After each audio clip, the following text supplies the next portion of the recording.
Теперь черные искатели будут нести уголовную ответственность за незаконные археологические раскопки. Соответствующие поправки приняты парламентом Абхазии. Грабители действуют на всей территории республики, от высокогорья до Черноморского побережья. Охотники за древностями используют современное глубинное оборудование стоимостью в десятки тысяч евро, способное распознавать золото и серебро в глубоких слоях земли. На начальном этапе наше законодательство устарело. После военного времени прошло много времени, все-таки 25 лет, 30 лет – это большой срок. Ну и многое тогда, я считаю, что мы позаимствовали от советского законодательства, обыкновенного. Значит, тогда это был Абхазский совет Грузинского общества охраны памятников. Она, естественно, устарела. Государственное управление теперь полноправное, это часть государственных структур. И, естественно, мы все должны там найти свое место.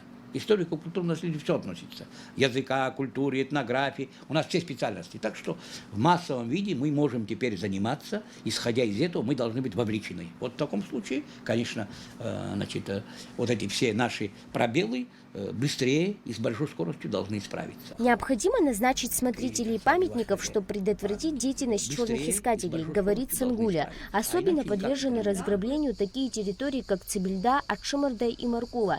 Искатели оставляют только те находки, которые не поддаются продаже, а более ценные артефакты вывозятся за пределы страны и выставляются на аукционы. Кроме того, по мнению Сангуля, для начала раскопок нужно не только разрешение от археологической комиссии Академии наук Абхазии, но и от Госуправления по охране историко-культурного наследия. Выдача открытого листа Академии недостаточно. Почему?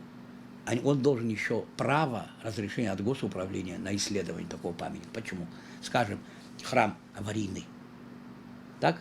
Они исследуют от того, что эта стена исследована, она рушится. Понимаете? Не исследовать нельзя, а исследовать он удаляет землю, эти же все наносы, это укрепляет стену. Вот его взяли, раздели, все, стена рухнет. А за это он должен получить еще право у нас. У нас есть такой документ, я думаю, мы это запустим. Именно для тех памятников, где это необходимо. Скажем, вот Цибильду раскопали, ушли. Памятник разрушается. А если в земле вот это все было бы целое, ничего не было бы. Инал Джопуа, заведующий отделом археологии Абиги, подчеркнул важность археологических раскопок для обогащения фонда историко-культурного наследия Абхазии. С учетом того, что на территории республики находится 1535 памятников, проведение научных исследований играет ключевую роль в сохранении и изучении этого наследия. В Абхазии проводятся археологические раскопки в научных исследованиях.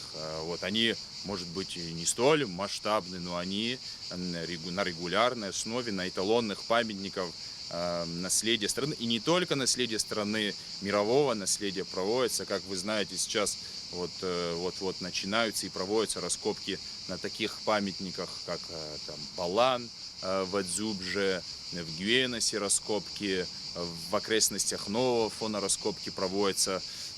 И, конечно же, это существенно обогащает фонд историко-культурного наследия страны. Любой поиск и изъятие археологических предметов из земли или под водой без официального разрешения, выдаваемого археологической комиссией, отныне является уголовным преступлением.